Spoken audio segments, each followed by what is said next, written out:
Hi అండి. ఇది చూడండి, శారీలో కట్ వర్క్ హ్యాండ్స్ వస్తాయి కదా. ఇలా శారీ పీస్లో కట్ వర్క్ హ్యాండ్స్ వచ్చినప్పుడు ఆ కట్ వర్క్ అనేది హైలైట్గా చేసి ఎలా కుట్టాలో ఈరోజు వీడియోలో చూపిస్తాను చూడండి.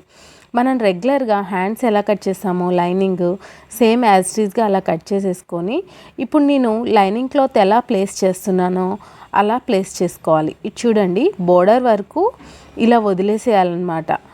కింద బోర్డర్ మటుకు ఇట్లా బయటికి కనిపించేటట్టు వదిలేయాలి. కొంచెం పైకి లైనింగ్ క్లాత్ అనేది ప్లేస్ చేసుకోవాలి. ఇక్కడ నేను వీడియోలో చూపిస్తున్నాను చూడండి. ఇక్కడ కట్ వర్క్ లైన్ ఉంది కదా, ఆ లైన్ వర్క్ మాత్రం క్లాత్ రాకుండా ప్లేస్ చేస్తున్నాను. ఇప్పుడు చూడండి, ఆ బోర్డర్ లైన్ వరకు వదిలేసి ఆ లైన్ వరకు ఇలా కుట్టేయాలన్నమాట. ఇలా లైన్ని ప్లేస్ చేసుకుంటూ స్ట్రైట్గా కుట్టేసేసుకోండి. మన లైనింగ్ క్లాత్ ప్లేస్ చేసుకొని ఇలా స్ట్రైట్గా కుట్టేసేయండి. ఇది చూడండి, మెయిన్ క్లాత్ ఇటు సైడ్ ఉంది, లైనింగ్ క్లాత్ అటు సైడ్ ఉంది. మెయిన్ క్లాత్ అనేది రివర్స్లో ఉంది. ఇప్పుడైతే నేను రివర్స్ అనేది పైకి పెట్టుకున్నాను. మెయిన్ క్లాత్ అనేది మిషన్ బోర్డుకి వెళ్ళి ఉందన్నమాట, కిందికి. అర్థమవుతుంది కదా. లైనింగ్కి వెళ్ళి లైనింగ్ అటాచ్ చేసేకెళ్ళే నేను ఇప్పుడు ఇలా పెట్టానన్నమాట.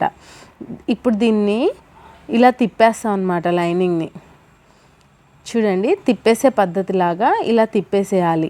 ఇలా తిప్పేసేసినప్పుడు బోర్డర్ అనేది బయటికి కనిపించాలి. చూడండి, బోర్డర్కి వెళ్ళి లైనింగ్ అస్సలు పడొద్దు. అలా కట్ వర్క్ అనేది బయటకు ఉండాలి. అలా కట్ వర్క్ అనేది బయటకు ఉంటేనే మన హ్యాండ్ దగ్గర కట్ వర్క్ అనేది హైలైట్ అవుతుంది. కట్ వర్క్ కూడా నీట్గా కనిపిస్తుంది అనమాట. ఇప్పుడు కట్ వర్క్ అనేది అలా బయటకు ఉండేలా చూసుకొని ఇలా మిషన్ మీద ఇలా కుట్టేసుకోవాలన్నమాట. చుట్టూ హ్యాండ్ కుట్టేసుకోవాలి. ఇది చూడండి ఫ్రెండ్స్, హ్యాండ్ అయితే స్టిచ్చింగ్ మనం లైనింగ్ క్లాత్ ఎలా అయితే కట్ చేసుకున్నామో యాజ్ ఇట్ ఈస్గా హ్యాండ్ కుట్టేస్తున్నాను. చూడండి, మెయిన్ క్లాత్ కిందికి ఉంది, అంటే మెయిన్ క్లాత్కి వెళ్ళి చెమ్కీలు ఉన్నాయి మనకి. ఆ చెమ్కీలు ఉన్నకెళ్ళి కిందికి ఉంది. ఇప్పుడు వేస్టేజ్ అంటే రివర్స్ మనకి వెళ్ళి ఉందన్నమాట. అలా చూసుకొని 1-2 సార్లు చెక్ చేసుకోండి. ఏది కుట్టినా కానీ కుట్టడం అయిపోయినాక కుప్పాలంటే చాలా కష్టం కాబట్టి. ఇలా చూడండి, నేను క్లాత్ని అడ్జస్ట్ చేసుకుంటూ నీట్గా ముడతలు లేకుండా నీట్గా కుట్టేసుకోవాలన్నమాట.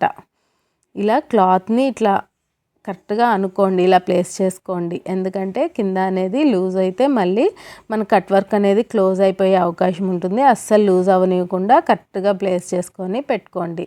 ఇలాగా మనం చుట్టూ కుట్టేసుకోవాలి హ్యాండ్ అనేది. ఇలా కుట్టేస్తే చాలు ఫ్రెండ్స్, మనకి కట్ వర్క్ అనేది మంచిగా హైలైట్ అయిపోతుంది. కట్ వర్క్ కూడా నీట్గా మన హ్యాండ్ దగ్గర కింద లైనింగ్ కనిపించకుండా ఓన్లీ కట్ వర్క్ కనిపిస్తుంది అన్నమాట. ఇలా కుట్టేసుకోవాలన్నమాట. ఇలా జాయిన్ చేసుకుంటే మనకి కట్ వర్క్ హైలైట్ అయిపోతుంది. మీకు ఈ కట్ వర్క్ ఎలా హైలైట్ చేయాలి అనేది చిన్న ఐడియాగా చెప్పాలి అనుకున్నాను. మీకు అర్థమైంది అనుకుంటున్నాను. చూడండి ఫ్రెండ్స్, ఎంత బాగా వచ్చిందో. కట్ వర్క్ దగ్గర మనకి లైనింగ్ రాలేదు కాబట్టి కట్ వర్క్ కూడా డిస్టర్బ్ అవ్వకుండా నీట్గా లుక్ అనేది కనిపిస్తుంది.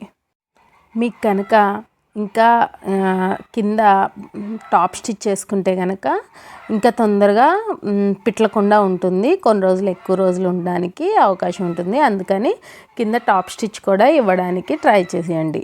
మీకు కనుక కుట్టను కనుక బయటికి కనిపిస్తుంటుంటే మాత్రం టాప్ స్టిచ్ అనేది అవసరం లేదు. మనకంటే ఇక్కడ కుట్టు కనిపించట్లేదు, అందుకనే టాప్ స్టిచ్ ప్రిఫర్ చేసుకున్నాను నేను.